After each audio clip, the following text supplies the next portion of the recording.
La noche en la cocina de la hacienda El Robledal era densa y pesada, cargada con el silencio de las cenas no compartidas y las palabras no dichas.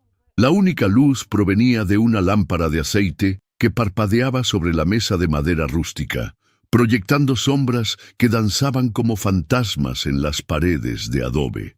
Alejandro estaba sentado, o más bien desplomado, en su silla, con la cabeza entre las manos y una botella de aguardiente a medio vaciar como única compañera. El aire olía a leña fría y a desesperanza. Fue en ese preciso instante de quietud y desolación que Isabela, su nueva criada, rompió el pesado silencio. Su voz no fue un susurro, sino una declaración calmada y firme que cortó el aire como un cuchillo. «Señor», dijo, y él no levantó la vista.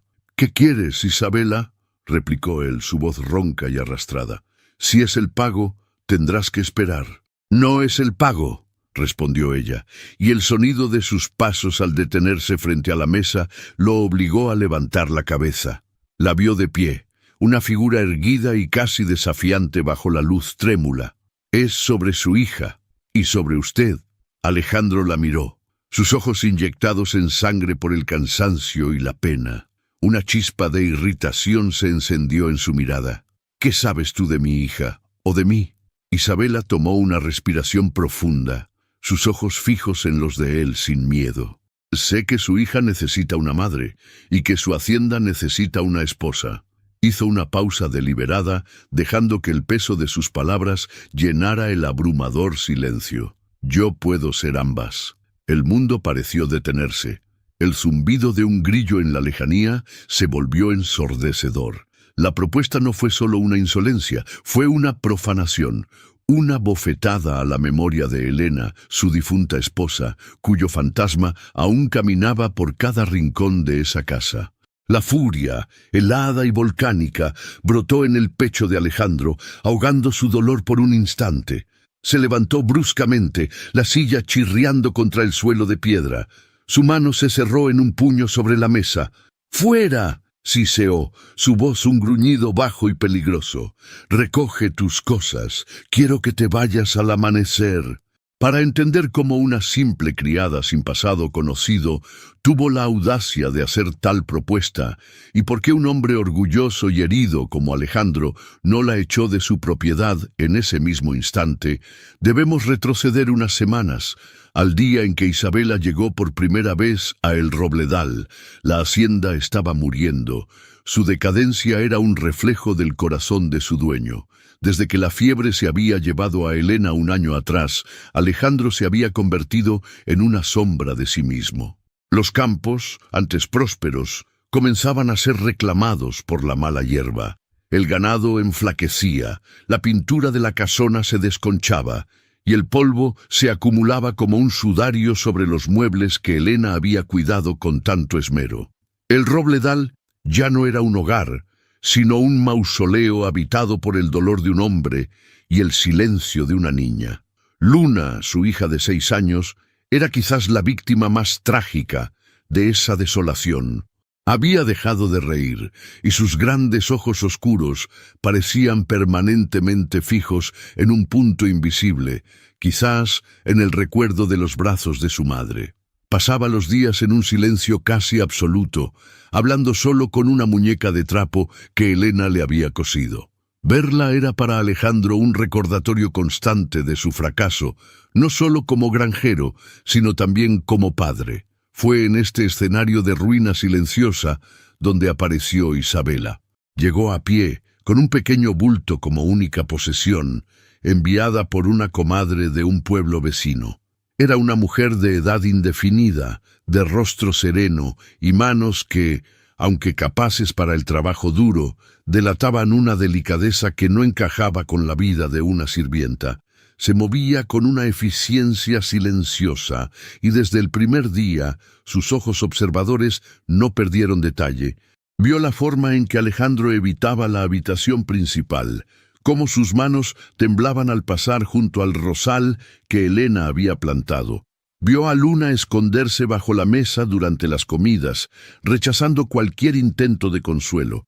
y vio las visitas casi diarias de don Ricardo, el rico y arrogante hacendado vecino que recorría los límites de la propiedad con una mirada rapaz, como un buitre esperando pacientemente a que su presa exhalara el último aliento. Isabela no ofreció palabras de compasión. En su lugar, ofreció trabajo. Lavó, limpió, cocinó y ordenó, devolviendo lentamente un atisbo de vida a la casa moribunda. Y mientras sus manos trabajaban, su mente registraba la profundidad de la herida que supuraba en aquella familia. Comprendió que el polvo en los muebles y las deudas en los libros eran solo síntomas de una enfermedad mucho más profunda. Una casa sin corazón, una familia sin ancla. Se dio cuenta de que necesitaban más que una criada. Necesitaban un milagro, o en su defecto, una solución tan drástica y audaz que sacudiera los cimientos de su dolor. Y así, semana tras semana, mientras observaba el lento declive hacia el abismo, la idea, tan impensable como necesaria, comenzó a tomar forma en su mente, culminando en aquella fatídica noche en la cocina. La orden de Alejandro, fuera, quedó suspendida en el aire denso de la cocina, tan afilada y fría como un trozo de hielo. Isabela lo miró por un largo segundo, y en sus ojos no hubo súplica, ni miedo, ni siquiera resentimiento. Había una profunda y serena tristeza, la de alguien que ha ofrecido la única medicina que conoce y ha visto cómo el enfermo la rechaza. Asintió una sola vez, un gesto tan leve que fue casi imperceptible, y se dio la vuelta para dirigirse a su exiguo cuarto a recoger sus pocas pertenencias. No había nada más que decir. La puerta que había intentado abrir se le había cerrado en la cara. Pero el destino, o quizás la propia tierra de El Robledal, que se negaba a rendirse, tenía otros planes. Justo cuando la mano de Isabela tocaba el picaporte de su puerta, un trueno lejano retumbó, haciendo vibrar los cristales de las ventanas. Un instante después, el viento comenzó a aullar, un gemido lastimero que se coló por las grietas de la vieja casona. Las primeras gotas de lluvia, gruesas y pesadas como monedas de plomo, comenzaron a golpear el tejado, primero en un repiqueteo disperso, y luego en un torrente furioso y ensordecedor. Una tormenta violenta, de esas que nacen súbitamente en las llanuras, había estallado sobre ellos. Salir en medio de aquella cortina de agua era una locura. Alejandro, todavía rígido por la furia, lo sabía.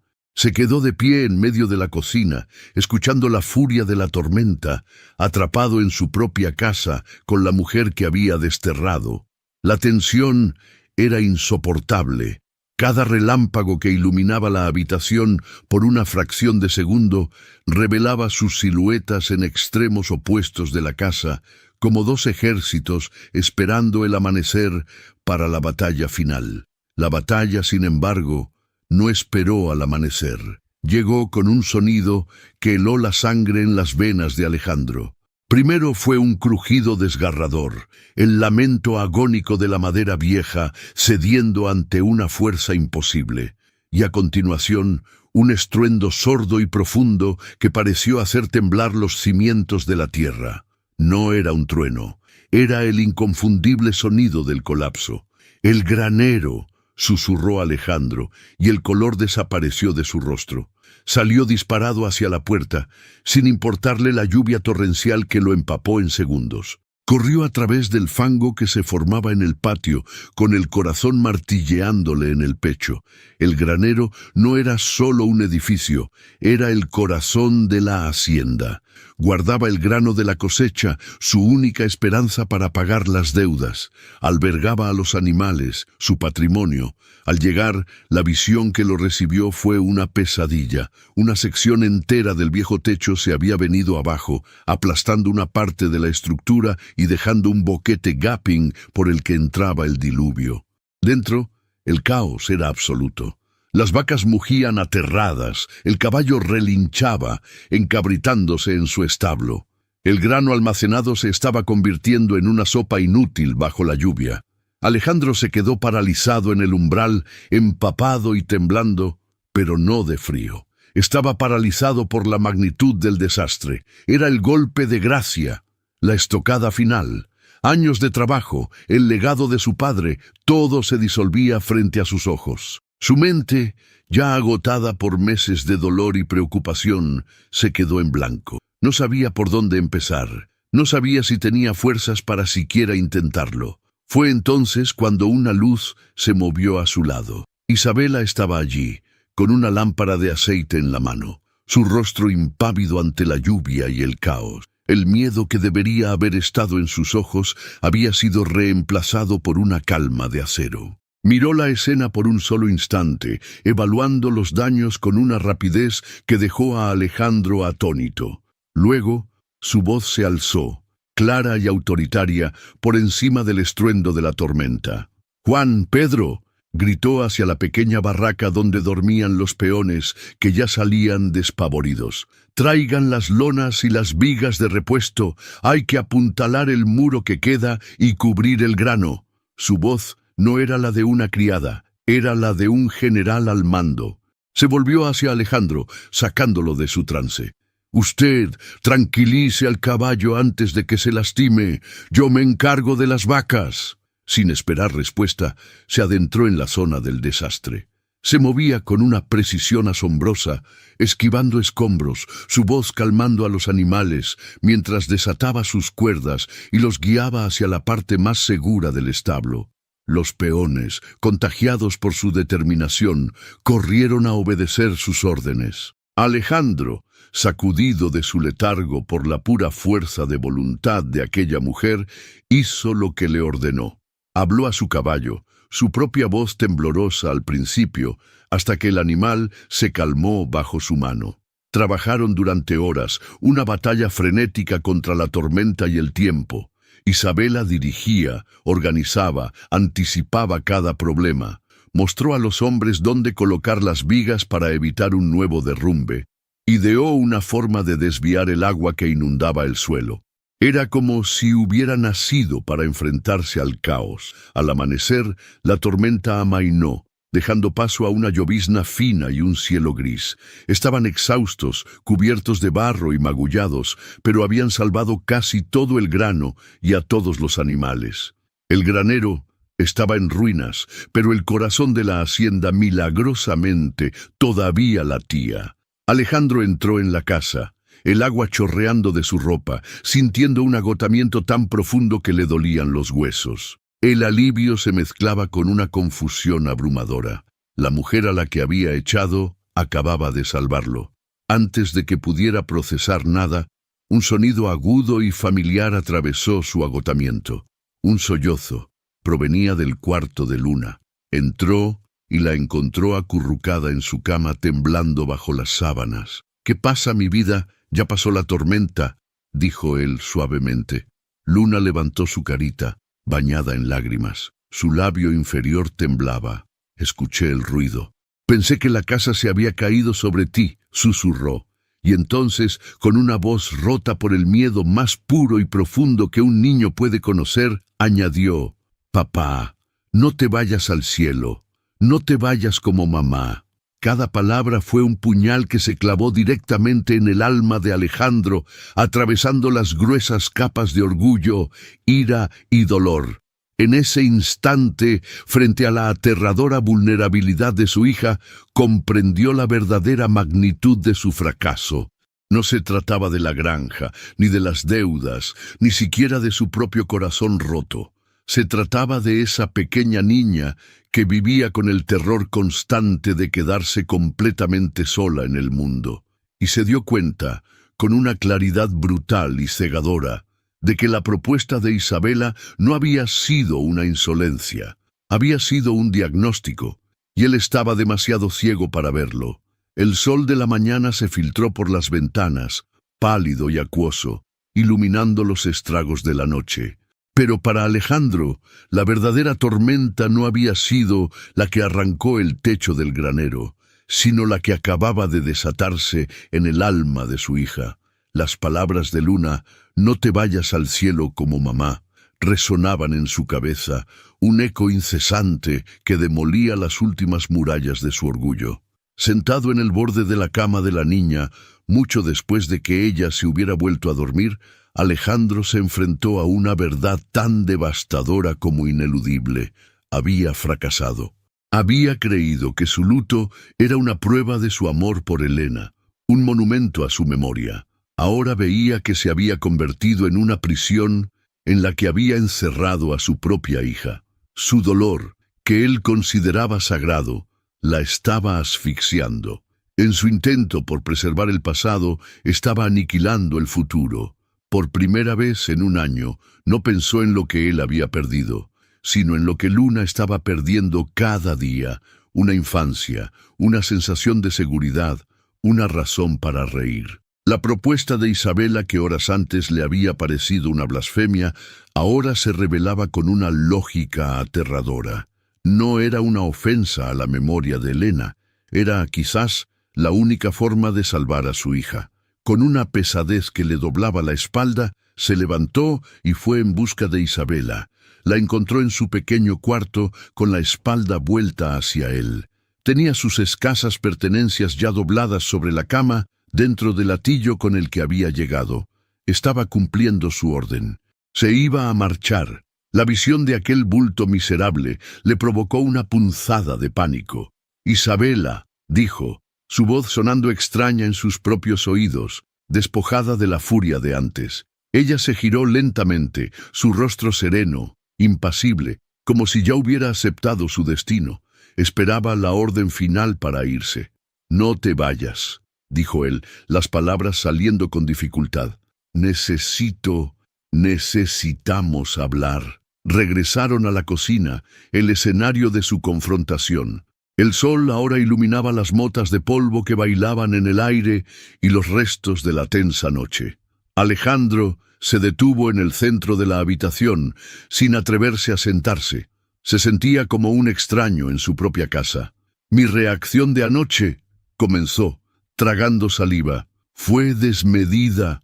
Estaba herido». No era una disculpa completa, pero era lo máximo que su orgullo le permitía. Isabela permaneció en silencio, escuchando, dándole el espacio que necesitaba para despojarse de su armadura. «Te casarás conmigo», dijo él abruptamente, casi con brusquedad. «El lugar de Elena nadie lo ocupará jamás». Vio un parpadeo en los ojos de Isabela, una emoción fugaz que no supo interpretar. ¿Decepción? ¿Alivio? «Pero lo que dijiste, tenías razón. Mi hija me necesita y yo no puedo solo». Respiró hondo, como un hombre a punto de saltar a un abismo. «Te ofrezco un trato, un acuerdo si lo prefieres. No serás una criada, serás la gobernanta de esta casa. Tendrás autoridad total sobre el hogar y sobre la crianza de Luna. Le enseñarás, la cuidarás, actuarás como su madre en todo, excepto en el nombre». Hizo una pausa, asegurándose de que entendiera la magnitud de la oferta.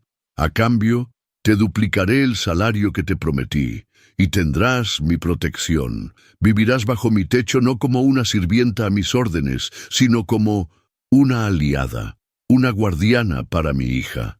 Era una locura, un arreglo sin precedentes que desafiaba todas las convenciones sociales. Los convertiría en parias, en el objeto de todo tipo de rumores maliciosos. Pero mientras lo decía, mirando a la mujer que tenía delante, a la calma y la fuerza que había demostrado en medio de la tormenta, supo que era su única opción. Isabela lo estudió durante un largo rato. Sus ojos no buscaban pasión ni afecto en el rostro de Alejandro, buscaban sinceridad, y la encontraron en la cruda desesperación de un padre. Comprendió que la oferta no era un capricho, sino un acto de rendición. Para un hombre tan orgulloso como él, admitir su fracaso de esa manera era más difícil que reconstruir el granero con sus propias manos. Pensó en su propia vida, en su constante huida, en no tener un lugar seguro al que llamar hogar. Este acuerdo le ofrecía un santuario, le ofrecía un propósito más allá de la mera supervivencia. Le ofrecía la oportunidad de cuidar a una niña que ya había empezado a querer.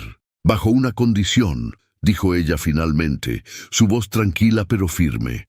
No quiero su dinero. Mi pago será el techo sobre mi cabeza, la comida en la mesa y el derecho a proteger a esa niña como si fuera mía. Y exijo su respeto y su confianza. Sin eso, este acuerdo no vale nada. Alejandro la miró, sorprendido por su contraoferta. Rechazar el dinero era una prueba de que sus intenciones no eran las que él había temido. Asintió lentamente. Tienes mi palabra. No hubo un apretón de manos. No fue necesario. Un pacto de aquella magnitud se sella en el cruce de las miradas, en el entendimiento mutuo de dos almas náufragas que deciden atar sus balsas en medio de un océano embravecido. El primer día de su nueva realidad fue extraño y silencioso. Juan y Pedro, los peones, miraban a Isabela con una mezcla de asombro y confusión, cuando ella, en lugar de servir el desayuno y retirarse, se sentó a la mesa y comenzó a planificar con Alejandro las reparaciones del granero. Pero el cambio más significativo fue con Luna. Esa tarde, Isabela no la llamó a comer. En su lugar, llevó una pequeña mesa al jardín bajo el roble y sirvió allí la merienda. Se sentó a leer su libro de fábulas en voz alta, y al cabo de un rato, la pequeña figura de Luna apareció y se sentó cerca, escuchando en silencio, atraída por la calidez de su voz. La noticia del acuerdo, como era de esperar, voló por el pueblo más rápido que un incendio en un pastizal seco. Se retorció y se deformó en cada boca, hasta convertirse en un escándalo de proporciones épicas. La historia llegó a oídos de don Ricardo, quien al principio la descartó como un chisme absurdo. Pero cuando sus espías le confirmaron la veracidad del arreglo, una sonrisa lenta y cruel se dibujó en su rostro. No lo vio como un movimiento astuto de su rival. Lo vio como la prueba definitiva de que Alejandro no solo estaba de luto, sino que había perdido completamente el juicio. Un hombre desesperado y mentalmente inestable era un hombre vulnerable, y su nueva y misteriosa gobernanta era simplemente una nueva debilidad que él podría y planeaba explotar a su favor. La nueva rutina en el Robledal se asentó con la delicadeza de la escarcha en una mañana de otoño. No hubo grandes anuncios ni cambios bruscos, sino una transformación sutil que se tejía en los pequeños gestos del día a día. Isabela se convirtió en el eje silencioso sobre el que giraba la hacienda. Por las mañanas discutía con Alejandro las tareas del campo con la seriedad de un capataz, sugiriendo rotaciones de cultivos que él no había considerado. Por las tardes se dedicaba a Luna con una paciencia infinita, convirtiendo la casa, antes un mausoleo, en un santuario de lenta y frágil curación. El verdadero milagro, el que Alejandro observaba desde la distancia con el corazón encogido, fue el renacer de su hija. Isabela nunca la forzó a hablar o a jugar.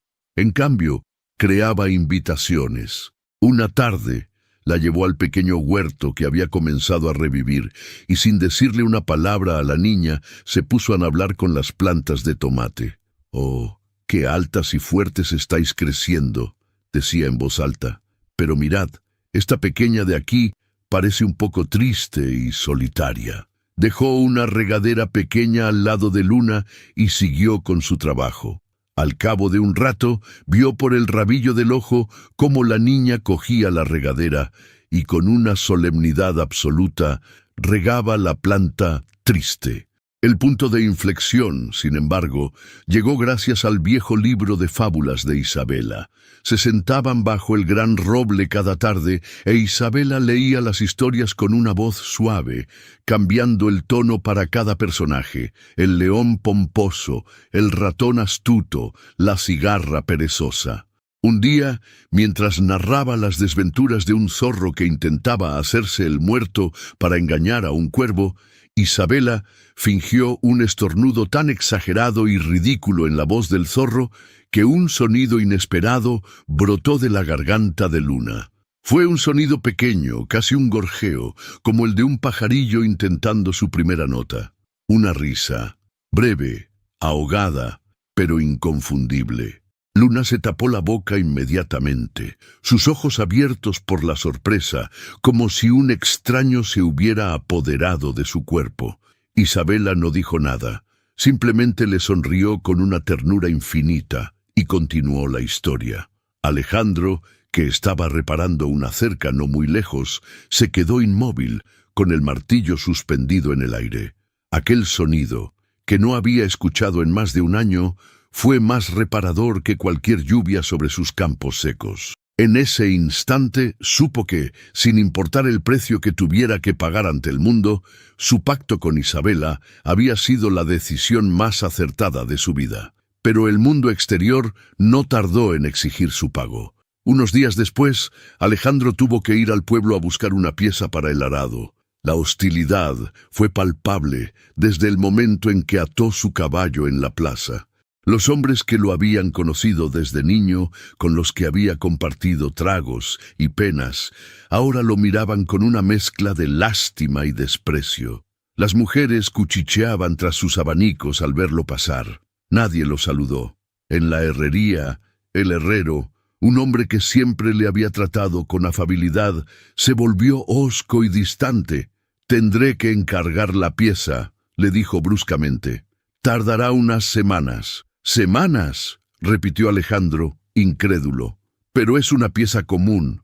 La siembra no puede esperar». «Son tiempos difíciles», fue la única respuesta del herrero mientras le daba la espalda. Al salir, frustrado e impotente, escuchó los susurros que lo seguían como avispas. Perdió el juicio por completo. «Dicen que esa mujer es una bruja, que lo ha embrujado. ¡Qué deshonra para la memoria de la pobre Elena!». Cada palabra era una piedra. Regresó a El Robledal con una furia sorda en el pecho, sintiéndose un extraño en su propia tierra. La bienvenida en su hogar fue un bálsamo y una tortura. Vio a Luna e Isabela en el porche construyendo una casita para la muñeca de trapo. La paz de esa escena contrastaba tan violentamente con la hostilidad del pueblo que su sensación de aislamiento se hizo aún más profunda. La verdadera ofensiva de don Ricardo, sin embargo, fue más silenciosa y mucho más dañina que cualquier chisme. A la mañana siguiente, Juan, su peón más antiguo, lo abordó con el rostro desencajado. «Patrón, tiene que ver esto. El arroyo se está secando». Alejandro corrió hacia el pastizal del sur, el más fértil de sus tierras, que dependía del pequeño arroyo que bajaba de las colinas. Lo que vio confirmó sus peores temores. El arroyo, que siempre había corrido con alegría, se había reducido a un hilo de agua insignificante que se perdía en la tierra sedienta. El pasto ya comenzaba a mostrar signos de marchitamiento. Sin decir palabra, comenzó a caminar río arriba, siguiendo el lecho seco del arroyo, con el corazón latiéndole con fuerza. Sabía a dónde lo llevaría el camino, a la linde de sus tierras con las de don Ricardo, y allí, escondido tras unos matorrales, lo encontró. No era una obstrucción natural. Alguien había apilado rocas, lodo y troncos, creando una presa tosca pero efectiva que desviaba el 90% del caudal del agua hacia un canal secundario que regaba los campos de Ricardo. La rabia que sintió fue tan pura y caliente como el hierro en la forja. Era un acto de guerra, un ataque directo a la yugular de su hacienda, pero también era una jugada maestra en su cobardía. No había testigos, no había pruebas. Acusar a un hombre tan poderoso como don Ricardo, basándose en una sospecha, era inútil, incluso peligroso. Estaba siendo estrangulado lentamente a la vista de todos, pero de una manera que lo dejaba sin poder defenderse. Pasó el resto de la tarde deshaciendo la presa con sus propias manos, luchando contra las rocas y el fango con una furia ciega.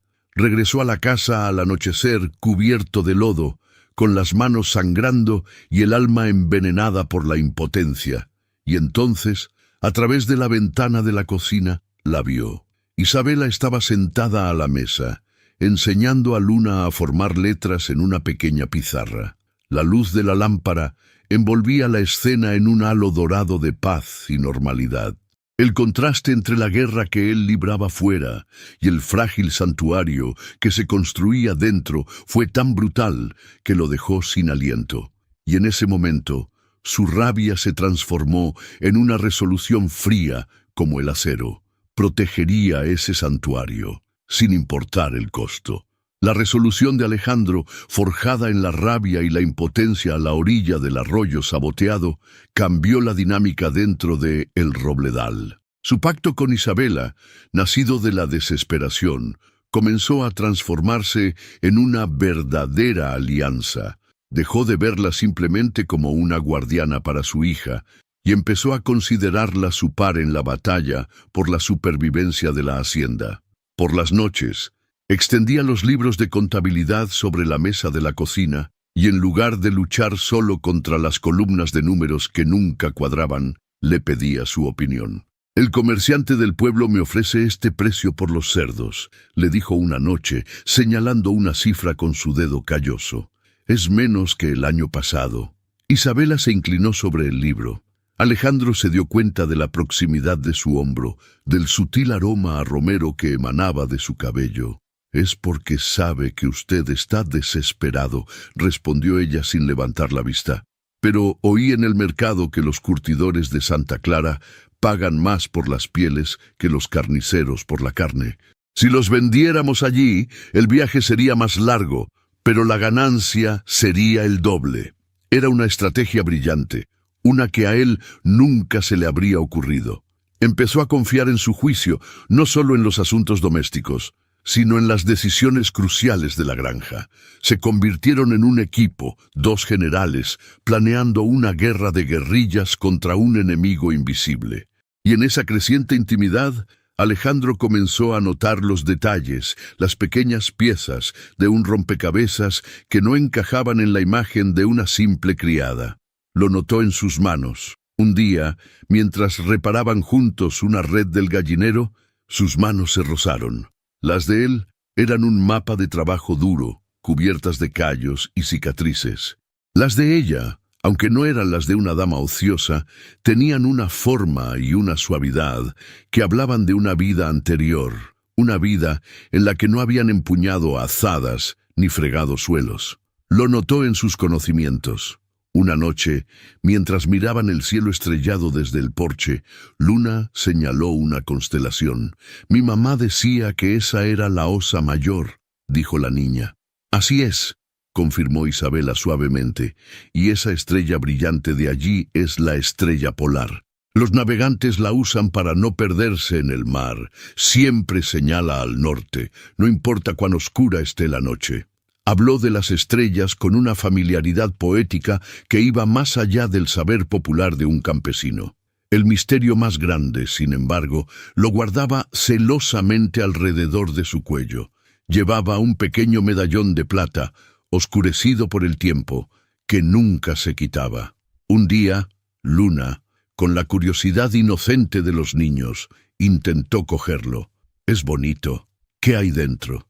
La reacción de Isabela fue instantánea y feroz. Se apartó bruscamente, cubriendo el medallón con la mano, y una expresión de pánico y dolor cruzó su rostro. Al ver la mirada asustada de la niña, suavizó su gesto de inmediato, pero el daño ya estaba hecho. «Fue un regalo de mi madre», dijo en voz baja, forzando una sonrisa. «Es todo lo que me queda de ella». Esa noche, Alejandro la vio desde la ventana, de pie bajo el roble, sosteniendo el medallón en su mano, mientras las lágrimas silenciosas rodaban por sus mejillas. Comprendió que aquel trozo de plata no era solo una joya, era una herida que nunca había cicatrizado.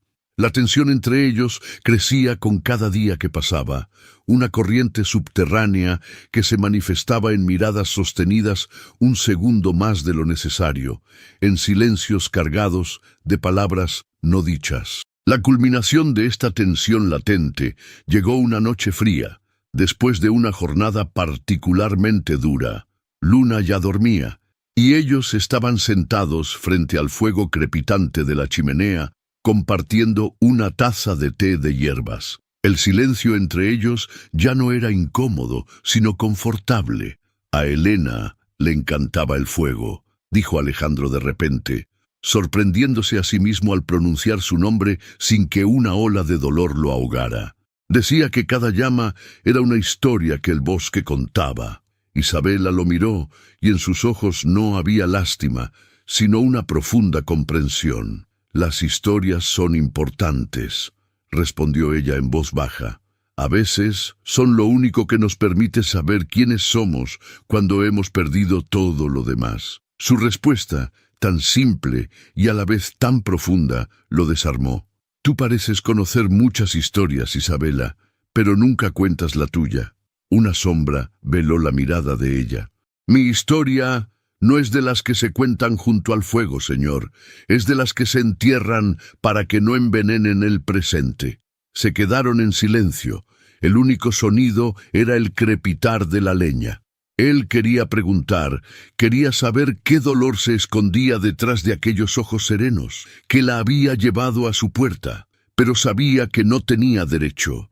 Eran aliados en una guerra, socios en un acuerdo de conveniencia, no eran amigos, y mucho menos, algo más.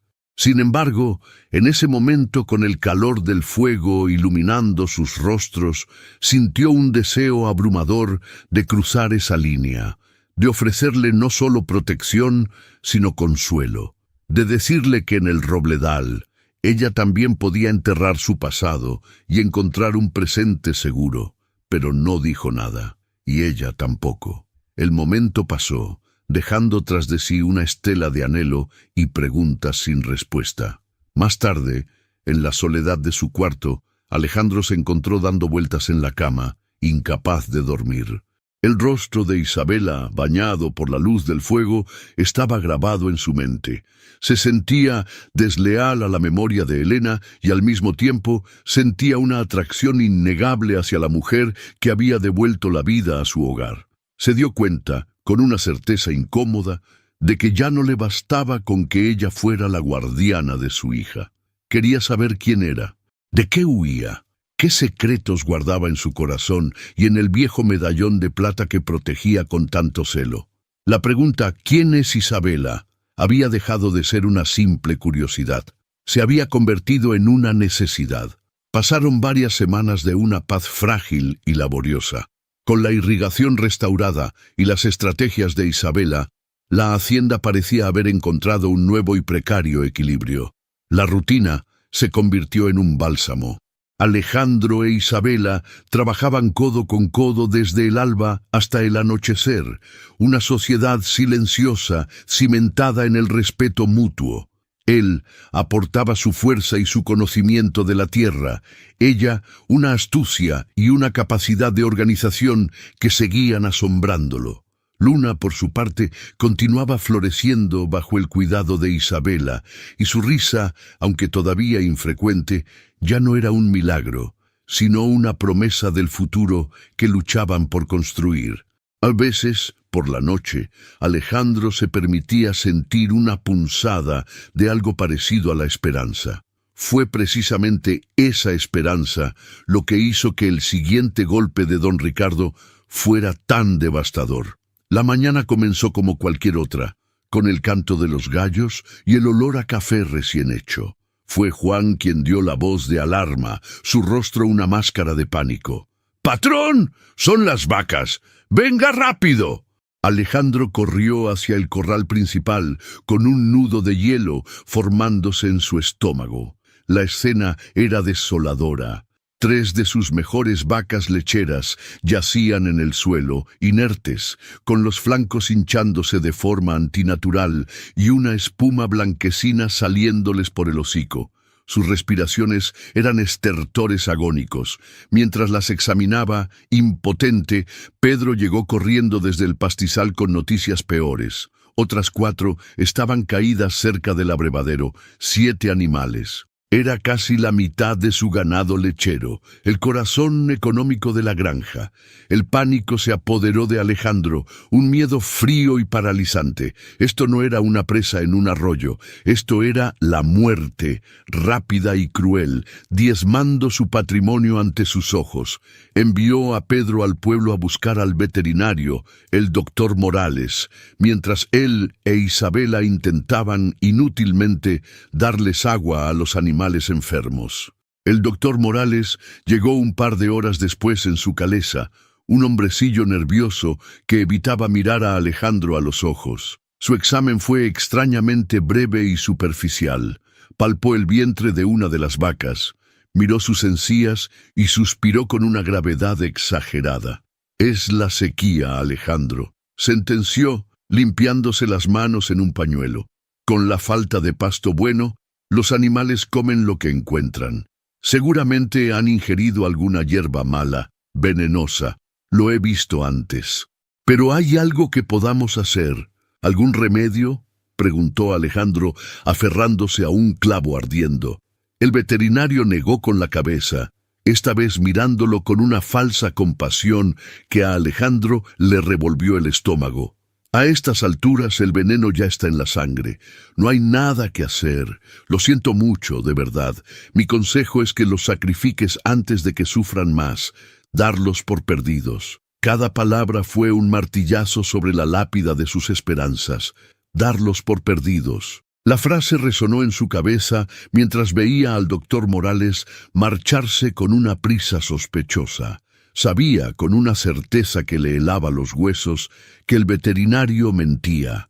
Morales era un hombre débil, con deudas de juego, y don Ricardo era conocido por saber cobrar favores, pero la palabra de un veterinario era ley. Estaba solo, completamente solo. Mientras Alejandro se derrumbaba, Isabela, que había permanecido en silencio durante toda la visita del veterinario, observaba la escena con una concentración intensa. Su rostro era una máscara de calma, pero sus ojos se movían rápidamente, analizándolo todo. Vio la forma en que los animales caídos estaban todos cerca de la misma fuente de agua. Vio la extraña rapidez con que el veneno había actuado. Y vio la falta de convicción en los ojos del doctor Morales. Nada de aquello tenía sentido. Cuando Alejandro se dejó caer en los escalones del porche, con la cara entre las manos, completamente derrotado, Isabela no fue a consolarlo. En su lugar, caminó con paso decidido hacia el pastizal. No miró a las vacas moribundas. Su atención estaba fija en el suelo, en el entorno. Recorrió el perímetro del abrevadero, sus ojos escudriñando cada planta, cada brizna de hierba. Luego se dirigió al pozo del que se había extraído el agua esa mañana.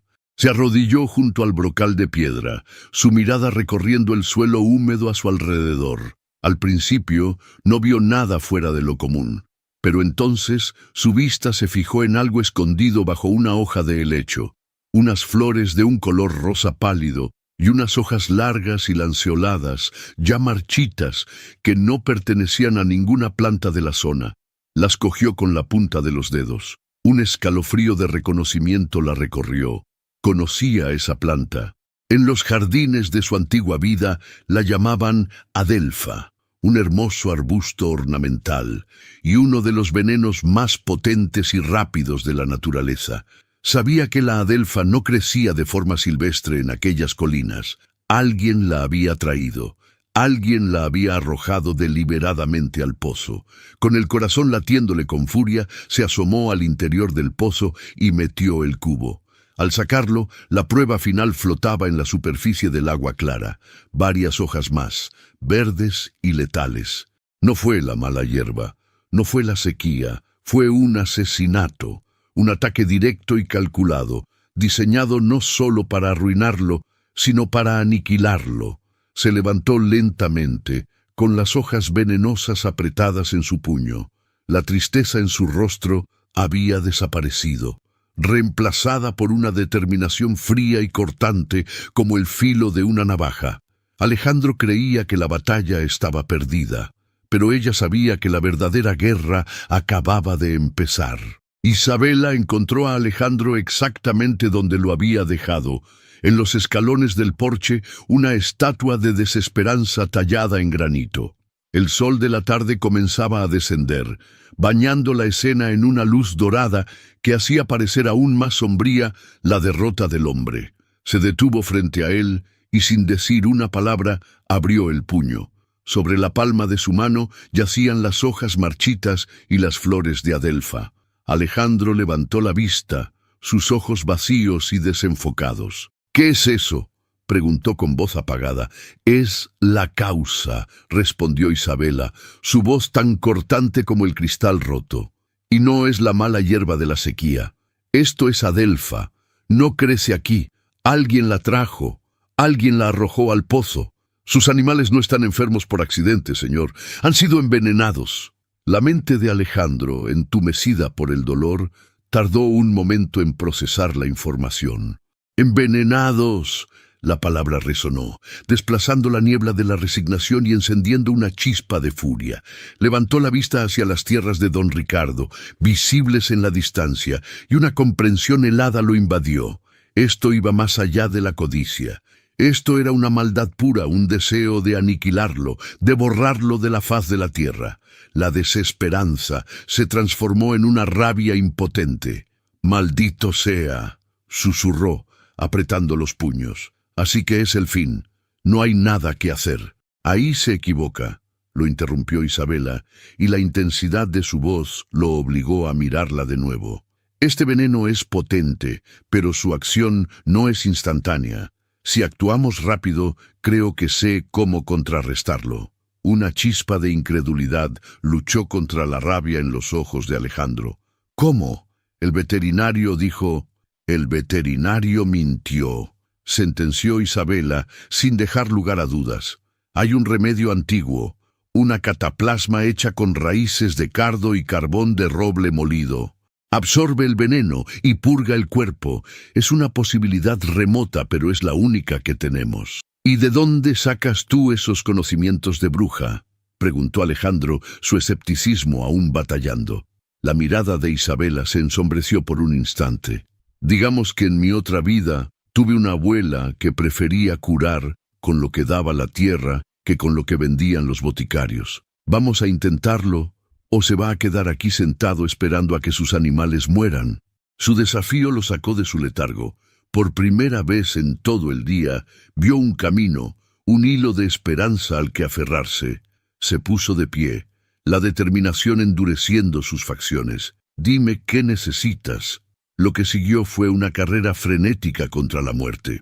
Mientras Juan y Pedro corrían a las colinas en busca de las raíces de cardo que Isabela les describió, ella y Alejandro prepararon un fuego y comenzaron a quemar trozos de madera de roble hasta convertirlos en carbón.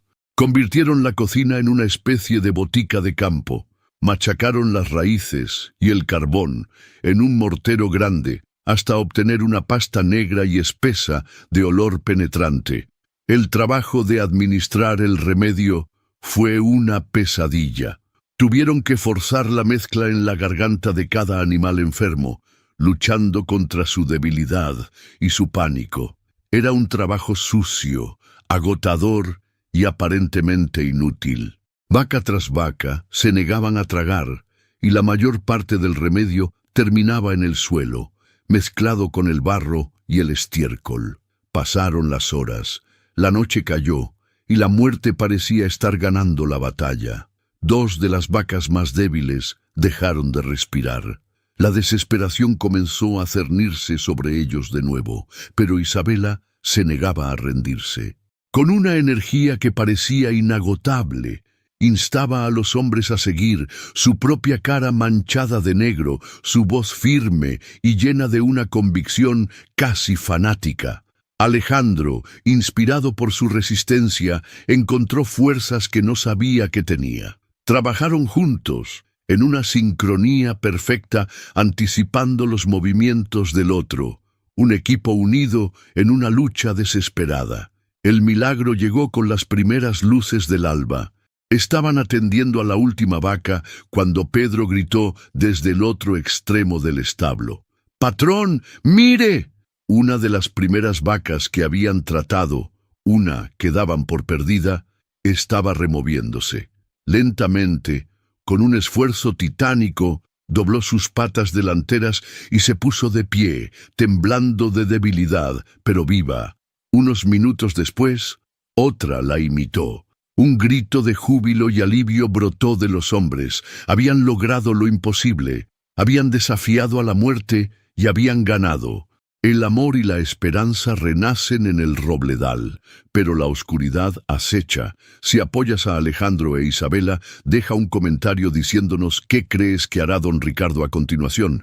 Y no olvides suscribirte para no perderte el clímax de esta historia. La euforia era tan abrumadora como el agotamiento. Juan y Pedro se abrazaron, riendo. Alejandro se quedó de pie en medio del establo mirando a sus animales salvados y luego a la mujer que lo había hecho posible. Isabela estaba apoyada contra una viga de madera, con el rostro cubierto de sudor y pasta de carbón, pero con una pequeña sonrisa de triunfo en sus labios. Sus miradas se encontraron a través del establo, y en ese cruce de miradas hubo más comunicación que en todas las palabras que habían compartido. Él caminó hacia ella, se detuvo a un palmo de distancia. Isabela comenzó, pero su voz se quebró. No existían palabras para expresar la gratitud, la admiración, el torbellino de emociones que sentía. Levantó una mano, sucia de barro y remedio, y con una delicadeza que contrastaba con su aspecto, le apartó un mechón de pelo de la frente. Ella no se movió. Se quedó mirándolo, sus ojos oscuros brillando a la luz del amanecer. Y entonces, movido por un impulso irresistible, un torrente de alivio, gratitud y una atracción que llevaba meses reprimiendo, la besó. Fue un beso crudo, desesperado, el sabor del agotamiento y la victoria en sus labios. Por un instante, el mundo se detuvo. Ella respondió, sus manos aferrándose a sus brazos como si temiera caer. Pero tan rápido como empezó, terminó. Isabela lo empujó suavemente y el pánico se apoderó de sus ojos. «No», susurró, retrocediendo un paso. «No podemos. Esto no es parte del acuerdo». Sin decir más, se dio la vuelta y salió casi corriendo del establo, dejando a Alejandro solo, con el corazón latiéndole desbocado y el sabor de sus labios aún ardiendo en los suyos. Había ganado la batalla por su granja, pero acababa de abrir un frente de guerra mucho más complicado y peligroso dentro de su propio corazón. Los días que siguieron a la victoria en el establo estuvieron marcados por una extraña mezcla de triunfo y tensión. Por fuera, el Robledal mostraba signos de una recuperación milagrosa. El ganado, aunque más delgado, se fortalecía cada día, y el trabajo en los campos se reanudó con una energía renovada. Pero por dentro, el beso había levantado un muro invisible entre Alejandro e Isabela. La fácil camaradería que habían forjado en la adversidad se había desvanecido, reemplazada por una formalidad torpe y distante. Evitaban quedarse a solas. Sus conversaciones volvieron a centrarse estrictamente en los asuntos de la hacienda. Si sus manos se rozaban por accidente, ambos se apartaban como si hubieran tocado brasas. Alejandro anhelaba hablar de lo ocurrido, entender el pánico que había visto en los ojos de ella, pero el miedo a romper el frágil equilibrio que habían alcanzado lo mantenía en silencio. Isabela, por su parte, se había replegado en sí misma, volviendo a ser la figura eficiente y enigmática que había llegado semanas atrás. El corazón de la casa, que por un momento había latido al unísono, ahora estaba desincronizado. Mientras tanto, la noticia del milagro de El Robledal se extendió por la comarca, llegando finalmente a los oídos de don Ricardo. Al principio, se negó a creerlo. 7 animales envenenados con adelfa no se recuperan. Pero cuando sus hombres le confirmaron que el ganado de Alejandro volvía a pastar, su incredulidad se transformó en una furia fría y calculadora. Estaba sentado en su opulento despacho, rodeado de libros encuadernados en cuero y mapas de sus vastas propiedades, pero lo único que veía era el rostro de su humilde vecino.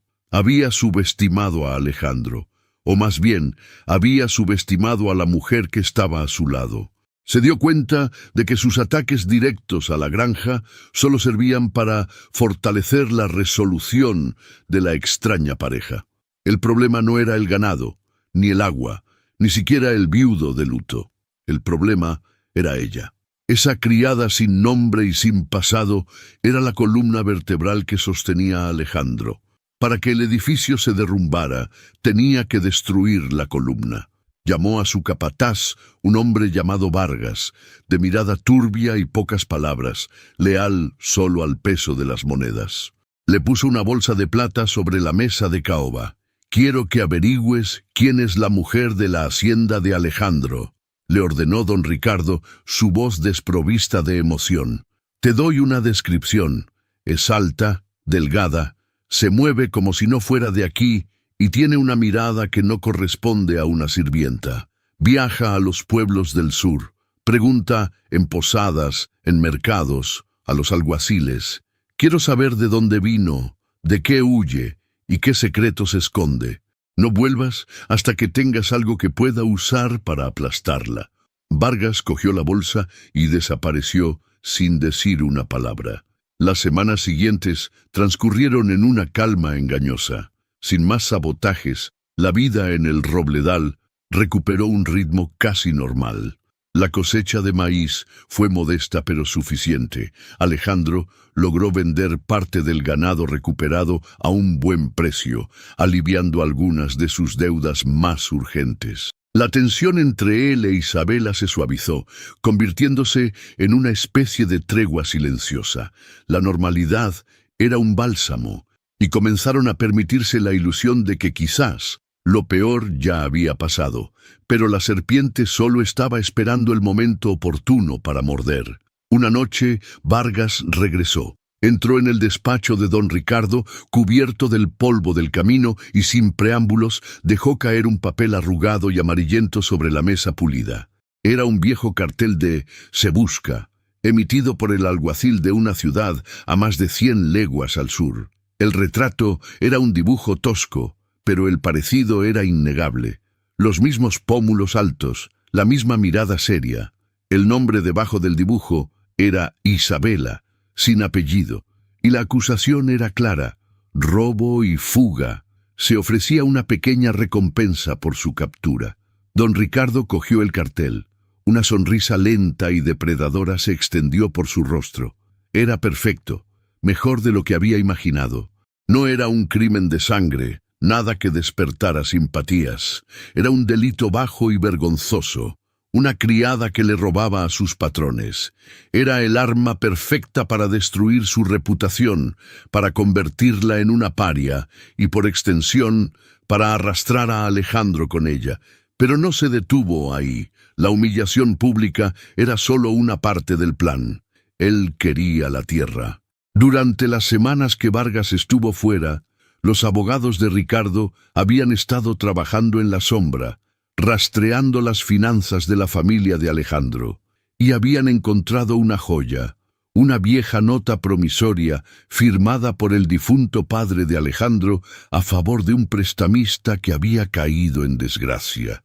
Con una suma considerable, don Ricardo había comprado la deuda. Legalmente, limpiamente, ahora era el acreedor de El Robledal.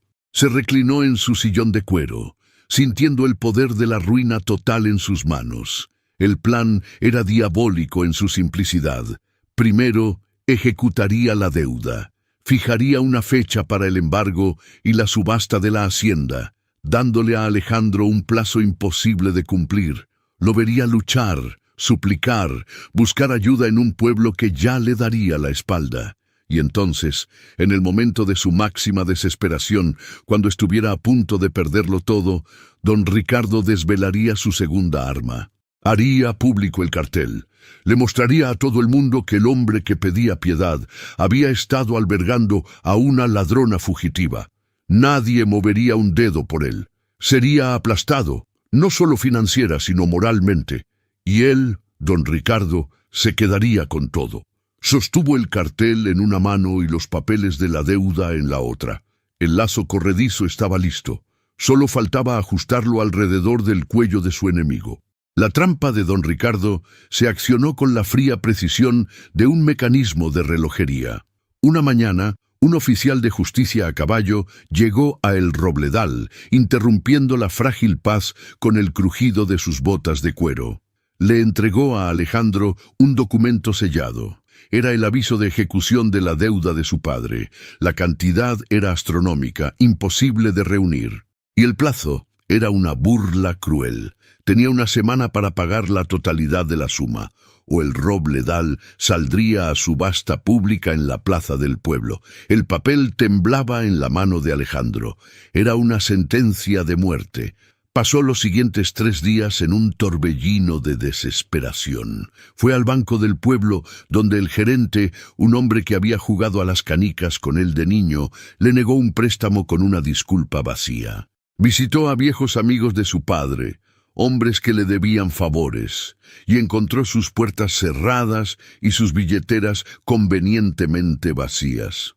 El poder de don Ricardo era una sombra que se extendía por toda la comarca, envenenando los pozos de la amistad y la lealtad. Regresó a casa al tercer día, vacío y derrotado. Sabía que no había esperanza, y fue entonces cuando don Ricardo lanzó su segundo y más letal ataque. No lo hizo él mismo, por supuesto. Usó al padre Antonio.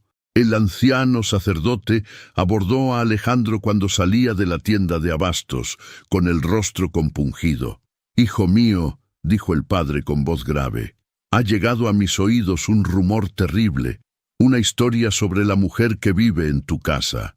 Y con manos temblorosas le mostró una copia del cartel de «Se busca», que don Ricardo le había confiado esa misma mañana. Si la noticia de la deuda había sido un golpe al estómago, esto fue un puñal en el corazón.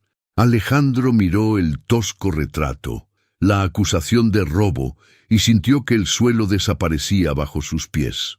No era solo un ataque a su granja, era un ataque a su honor, a su juicio, al frágil santuario que había intentado construir. Ahora todo el mundo lo vería como un tonto en el mejor de los casos, y como el cómplice de una ladrona en el peor. Caminó de vuelta a la hacienda como un sonámbulo. La trampa era perfecta.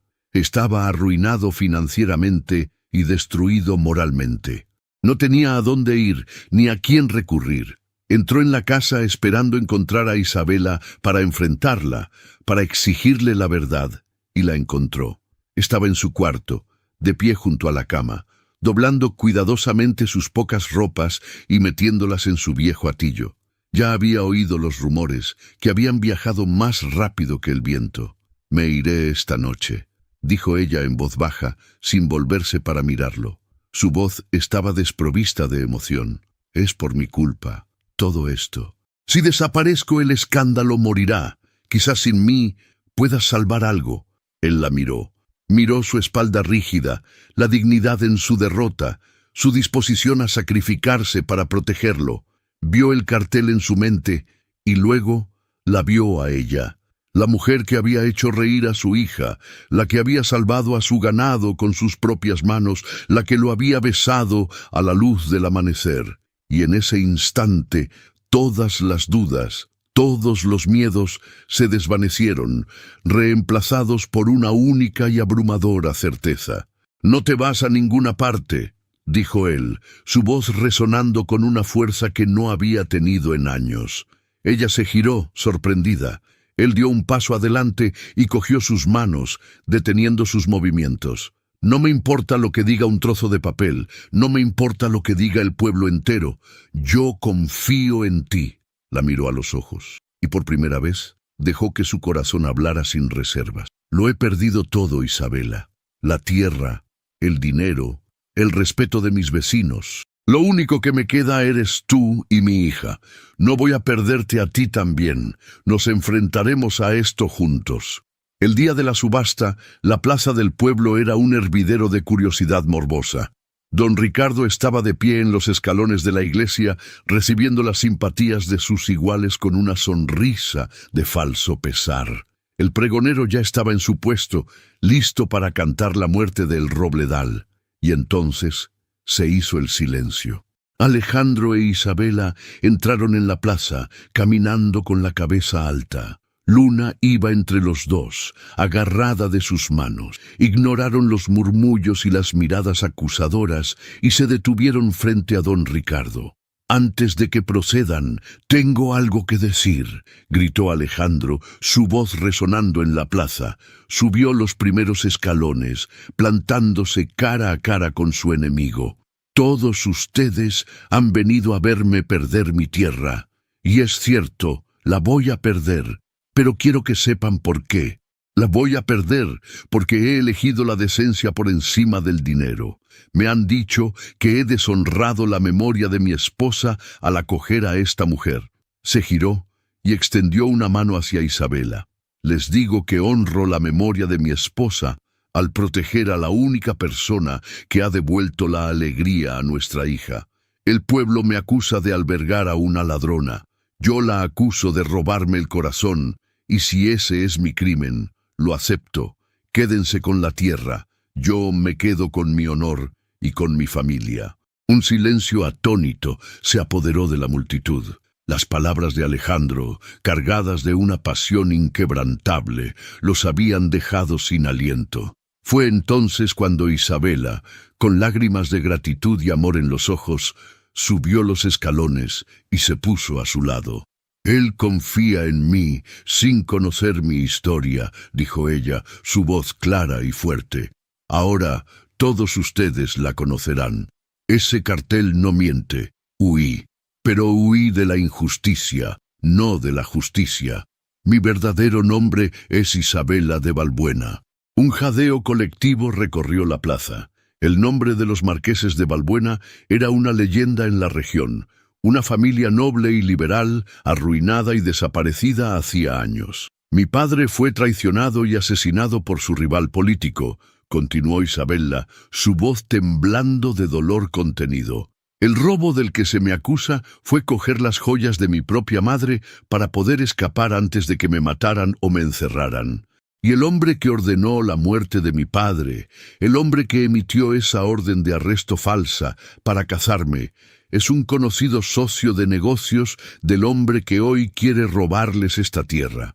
Un hombre llamado General Montero, con quien don Ricardo ha estado traficando armas y robando tierras durante años». La acusación fue tan explosiva que dejó a todos paralizados. Don Ricardo palideció, su rostro una máscara de horror. «¡Mentirosa! ¡No tienes pruebas!», gritó, pero su voz sonaba débil y desesperada. «No», replicó Isabela, y de su vestido sacó un paquete de cartas atadas con una cinta. «Aquí están las cartas que mi padre me dio antes de morir. Cartas que detallan cada uno de sus negocios corruptos, cada trato sucio, cada crimen. Léanlas y juzguen ustedes mismos quién es el ladrón aquí». Lanzó las cartas a los pies del alcalde.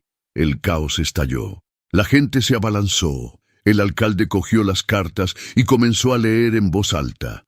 La cara de don Ricardo se descompuso. Intentó huir, pero los mismos hombres que minutos antes lo adulaban ahora le cerraban el paso.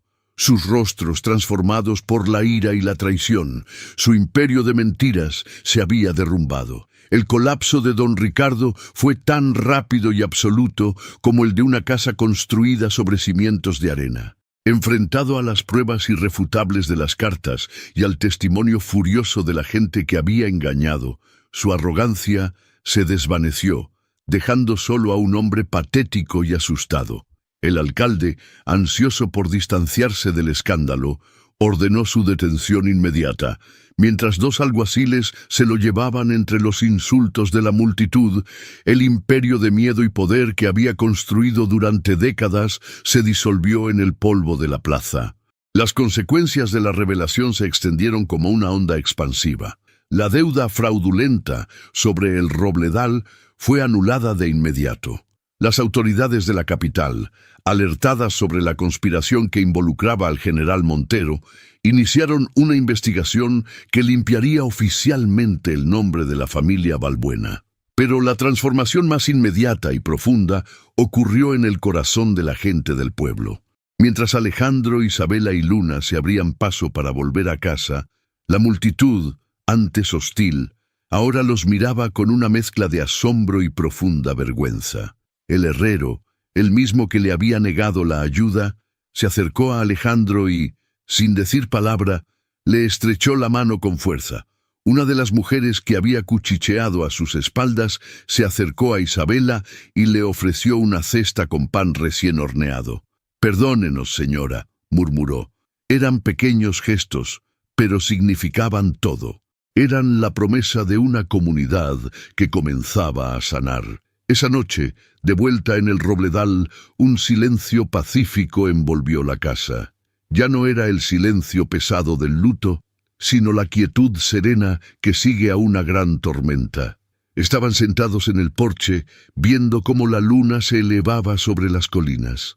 Luna dormía plácidamente en su cama, por primera vez en mucho tiempo, en un hogar libre de amenazas. «Isabela de Balbuena», dijo Alejandro en voz baja, probando el nombre en sus labios. «Suena como la heroína de uno de tus cuentos de fábulas». Ella sonrió, una sonrisa genuina y libre, sin las sombras que siempre la habían acechado. Esa mujer murió hace mucho tiempo, el día que su familia fue destruida. La que está sentada aquí es solo Isabela, la mujer que encontró un hogar cuando creía que todos los caminos se habían cerrado.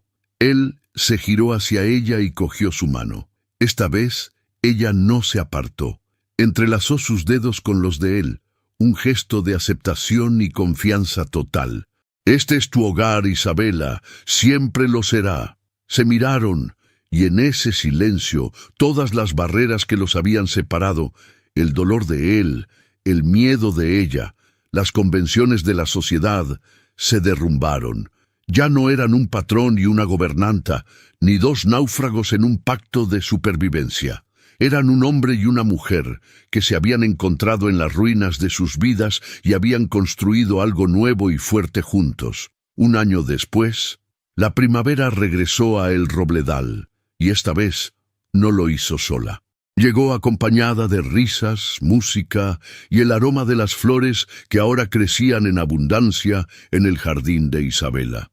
La fachada de la casona, recién pintada, brillaba bajo el sol, y sus ventanas, ahora siempre abiertas, dejaban salir el sonido de una celebración. La hacienda no solo había sobrevivido, estaba prosperando. Los campos estaban verdes y rebosantes, y el ganado pastaba gordo y saludable.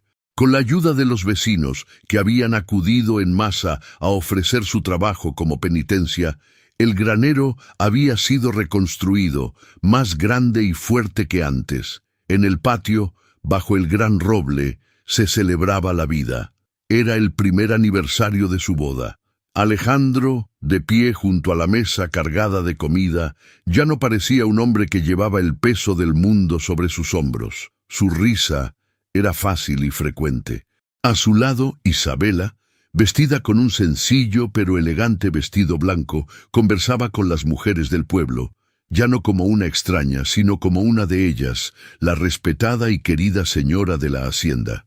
Y entonces, una pequeña figura con una corona de margaritas en el pelo corrió a través del césped, perseguida por otros niños. Era Luna, sus ojos brillando con una alegría pura y desenfrenada. Corrió directamente hacia Isabela y se abrazó a sus piernas. «¡Mamá, mira!», gritó, mostrándole un saltamontes que tenía en sus manos. «Juan dice que si le pides un deseo, se lo lleva a la luna». Isabela se agachó y la abrazó, besando la parte superior de su cabeza. «Pues entonces, pide el más grande de los deseos, mi amor». Alejandro se acercó y los rodeó a ambos con sus brazos. Se quedaron así, los tres juntos, una estampa de felicidad perfecta y duramente ganada. Miraron su hogar, a su hija, a su gente. La criada no le había ofrecido al granjero viudo solo ser una madre para su hija. Le había ofrecido una segunda oportunidad para vivir, y él, a cambio, no le había ofrecido solo protección. Le había ofrecido un lugar donde su corazón herido podía finalmente sanar y echar raíces. Juntos habían aprendido la lección más importante de todas, que la verdadera familia no es la que nos es dada por la sangre, sino la que elegimos construir con los ladrillos del amor, el coraje y la fe inquebrantable.